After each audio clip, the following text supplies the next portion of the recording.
lovely students, this is Mansi. Welcome back to the channel. Now we're going to start with the exercises of Euclid geometry. So छोटा सा chapter है, थोड़े से questions है. इसी session में हम इस चैप्टर के एग्जांपल्स भी डिस्कस कर लेंगे. Let's get started. So question number 1 exercise 5.1 का है, which of the following statement are true and which are false. Give reason for your answer. True false बतानी है.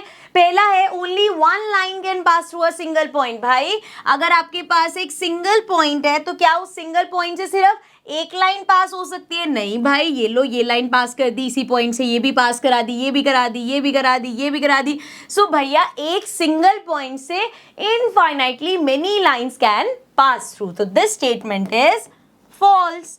नेक्स्ट देखो भाई, there are an infinite number of lines which pass through two distinct points. हमने axiom 5.1 किया था जिसमें हमने देखा था कि अगर दो गिवन पॉइंट है तो इन दो गिवन पॉइंट से there is only one line that can pass through two given points. तो ये स्टेटमेंट भी हमारा फॉल्स हो गया. ठीक है. नेक्स्ट है बच्चे, a terminated line can be produce indefinitely on both the sides. याद करो पोस्टुलेट 2 किया था. अगर आपके पास एक टर्मिनेटेड लाइन है तो इसका क्या मतलब है? इन एरोस का मतलब कि आप इनको दोनों साइड पे इनडेफिनेटली एक्सटेंड कर सकते हो. तो ये स्टेटमेंट जो है वो बिल्कुल सही है. This statement is true. Next है, if two circles are equal then their radii are equal. अब वो कह रहे हैं अगर दो सर्कल्स इक्वल है, मान लो पहला सर्कल ये है एंड एक और सर्कल है जो बिल्कुल इसके इक्वल है, तो अगर ये दोनों आपस में इक्वल है तो बताओ जरा इसकी रेडियस और इसकी रेडियस भी तो सेम ही होगी, है ना. सो अगर दो सर्कल्स एक दूसरे के इक्वल है तो उनकी रेडियस सेम होगी. So this statement is also true. Last है बच्चे, in figure 5.9 if A B equals to P Q and P Q equals to X Y then A B equals to X Y. So figure क्या है? A B दे रखा है हमें, ये हो गया ए बी एंड बोला है ये ए बी भाई इक्वल है पी क्यू के एंड ये पी क्यू इक्वल है एक्स वाई के. सो अब इसको इस तरीके से समझो, अगर ए बी मान लो 5 सेंटीमीटर है, वो इक्वल है पी क्यू के, सो वो भी 5 होगा. अब ये पी क्यू एक्स वाई के इक्वल है तो एक्स वाई भी 5 होगा. भाई इस केस में जब तीनों ही 5 है तो हम कह सकते हैं ना कि ये जो ए बी है ये भी एक्स वाई के इक्वल होगी. So this statement is also true. Okay बेटा, चलते हैं नेक्स्ट क्वेश्चन पे. Question number 2 says give a definition for each of the following terms. Are there other terms that need to be defined first? What are they and how might you define them? चलो अब देखते हैं भाई parallel lines. तो parallel lines क्या होती हैं?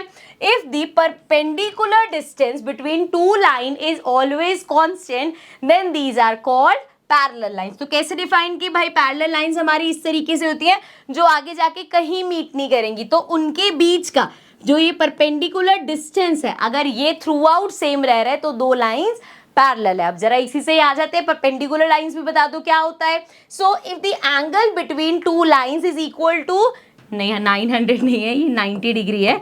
सो if it is equal to 90 degree then these lines are perpendicular. जैसे कहीं पे भी एक ये लाइन है और एक लाइन उस पर फॉलो हुई और एंगल 90 डिग्री का बना रही है तो हम कहेंगे ये एक दूसरे के परपेंडिकुलर है. ठीक है, किसी भी उस पे हो, जैसे ये एक प्लेन था, ये line I again 90 degree angle बना रहे हैं तो ये परपेंडिकुलर है. ठीक है बच्चे, चलो आगे बढ़ते हैं, एक और आगे टर्म देखते हैं.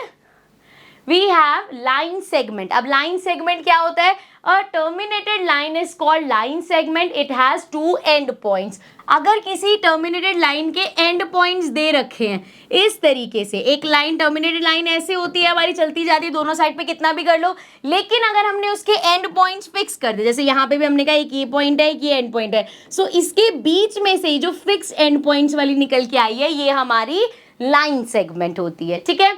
Then radii of circle. Radius को कैसे डिफाइन करोगे? The distance from the centre to any part of the circle is the radius of circle. जैसे ये सर्कल है, ये इसका सेंटर है. अब इस सेंटर से सर्कल पे या सर्कमफेरेंस पे आप जितनी लाइन, ये सब क्या है? ये इस सर्कल की रेडियस है. ठीक है.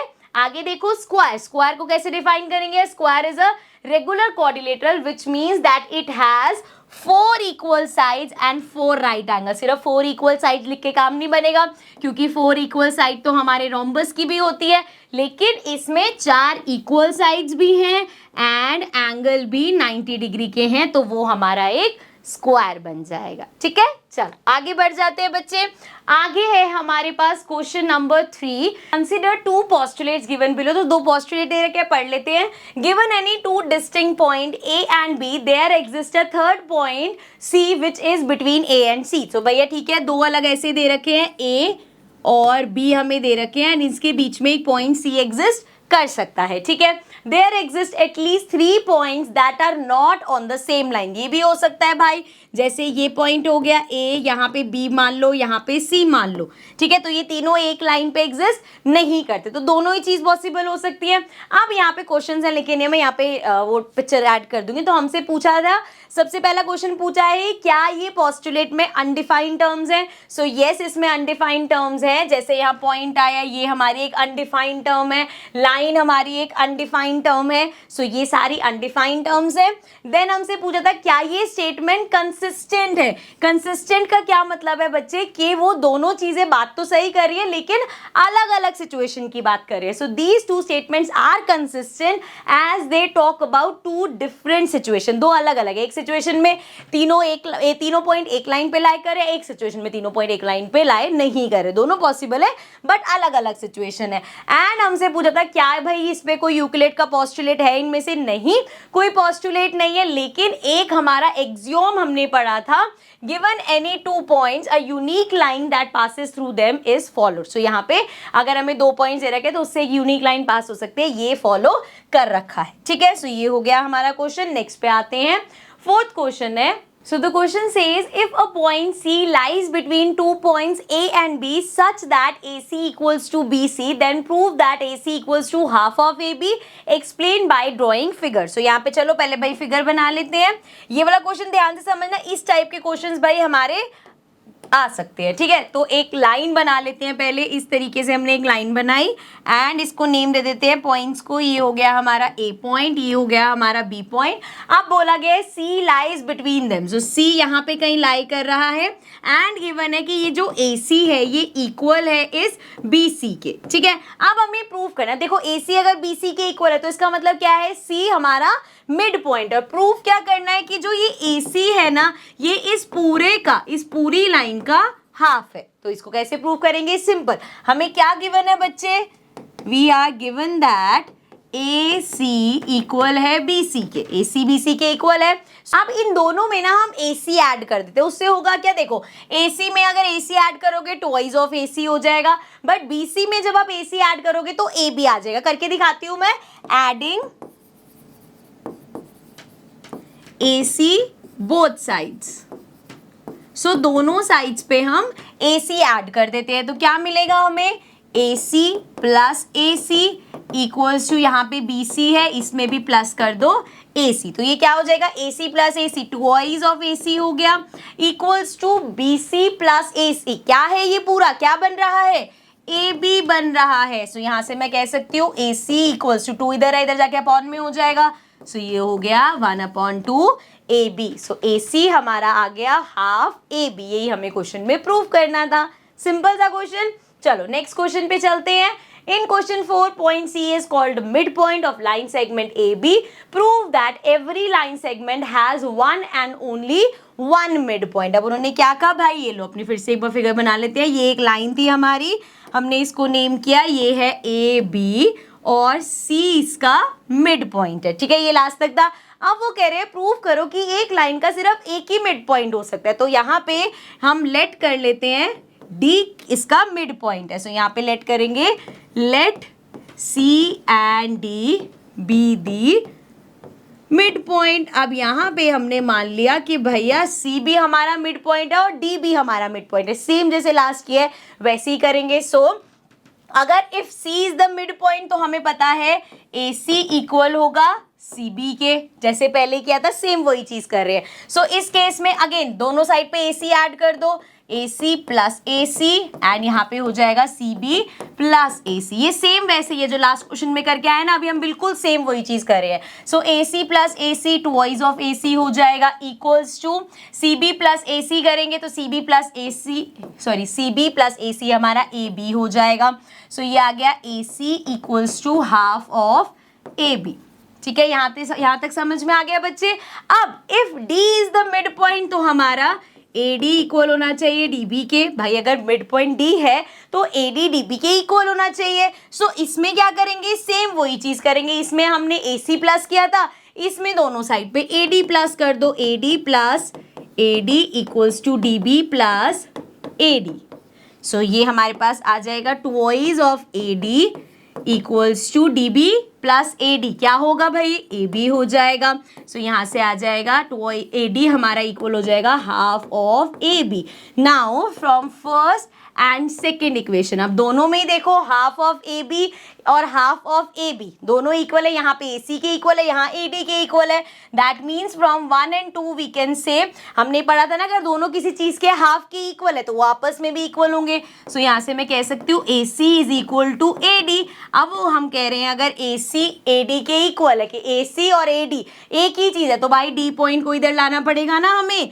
सो दैट मीन्स अगर ए सी इक्वल है ए डी के, सो ए सी अगर हमें ए डी के इक्वल करनी है, सो दैट मीन्स कि यहाँ पे सी और D can not be two different point, वो एक ही पॉइंट है। ठीक है, यही हमें प्रूव करना था कि एक लाइन सेगमेंट में सिर्फ और सिर्फ एक ही मिड पॉइंट हो सकता है। ओके, चलो नेक्स्ट क्वेश्चन पे चलते हैं। Question says in figure 5.10 if AC equals to BD, अगर हमें गिवन है कि AC जो है इक्वल है BD के, सो AC ये जो है आपका AC ये इक्वल है BD के। ठीक है, AC इक्वल है BD के। आपको प्रूव करना है कि ये जो AB है इतना पार्ट है ये इसके इक्वल होगा। देखो यहाँ पे पहले तो अगर मैंने लिखा है AC इक्वल्स टू BC, तो AC को आई कैन राइट A से लेके C तक AB प्लस BC लिख सकती हूँ मैं। This is AB plus BC लिख सकते हैं ना भाई। AC को आप AB प्लस BC लिख सकते हो। इसी तरीके से BD को आप BC प्लस CD लिख सकते हो। ये पूरा BD BC प्लस CD है। ठीक है, अब इसमें एक्स्ट्रा क्या है, देखो BC हमारा कॉमन है। सो दोनों में से अगर मैं सब्ट्रैक्ट कर दूं, if I subtract BC from both the sides, तो क्या होगा, देखो जरा, AB plus BC minus BC and यहाँ पे देखेंगे BC plus CD again minus BC। सो जब हम इसको माइनस करेंगे, BC से BC कैंसिल, BC से BC कैंसिल, सो मेरे पास क्या बचा, इधर बचा AB इक्वल्स टू इधर क्या बचा CD। यही क्वेश्चन में प्रूव करना था आपको कि AB इक्वल है CD के। ठीक है, समझ में आया, मैं दिख रहा था ये दोनों कॉमन है, दोनों में से इतना पार्ट हटा दोगे तो वो आपस में इक्वल हो जाएंगे। ठीक है, क्लियर है।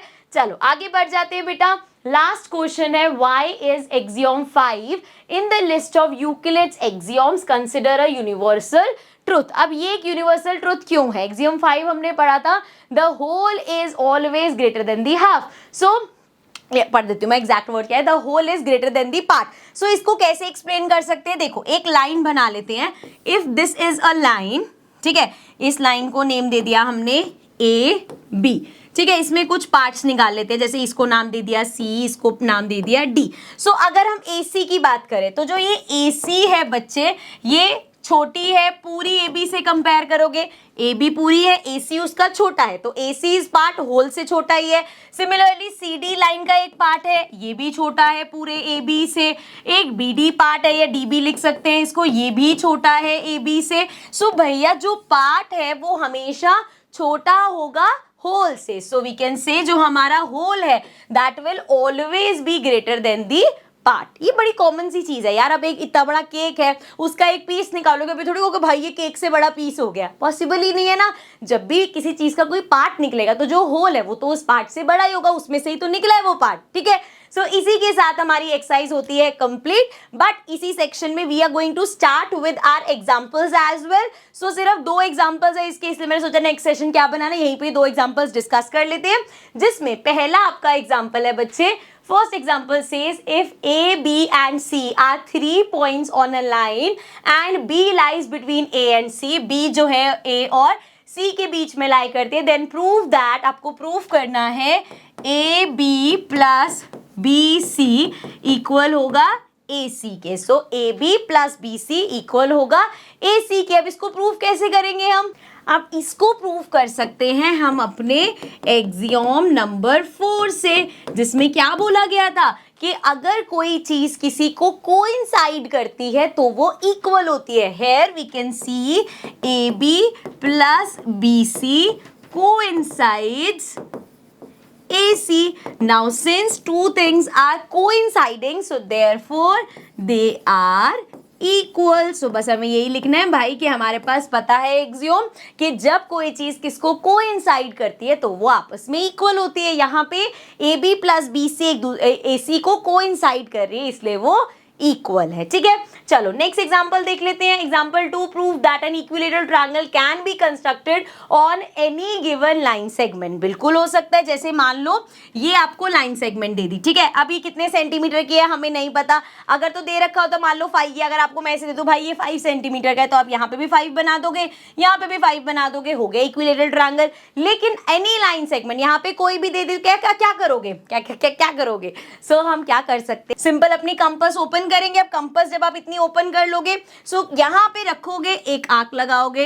अच्छा ये आर्क लगानी थी, सो यहाँ पे कंपास रखी, आर्क लगाई, यहाँ पे कंपास रखी, आर्क लगाई। अब देखो जितनी आपने कंपास ओपन करी थी अपनी, उतनी यहाँ पे आर्क लगी होगी, जितनी ओपन हुई उतनी आर्क लगी। जब आप इनको ज्वाइन करोगे, जब आप इस तरीके से इसको ज्वाइन कर दोगे, सो यहाँ पे आपको तीनों लाइंस बराबर मिल जाएंगे। अभी देख के आपको पता चल रहा होगा कि मैम ये तो तीनों इक्वल नहीं है, क्योंकि मैंने कंपास यूज भी नहीं करी। सो कंपास की हेल्प से हम इतना उसको ओपन करेंगे एंड देन वहां पे आर्क लगा सकते हैं एंड हमारा एक इक्विलेटरल ट्रायंगल मिल जाएगा। ठीक है, चलो इसी के साथ भाई हमारे एग्जाम्पल्स भी होते हैं खत्म, ये चैप्टर होता है फिनिश। इस चैप्टर्स में से आपके हमारे पास जो भी MCQ क्वेश्चंस वगैरह है वो आ सकते हैं, कुछ एक्सरसाइजेस के हमने क्वेश्चंस करे हैं प्रूव करने वाले वो आ सकते हैं। काफी स्कोरिंग चैप्टर है, तो अच्छे से थोड़ी बहुत जो क्वेश्चंस है इसमें वो प्रैक्टिस कर लेना। Now will see you in the next video, take care and bye.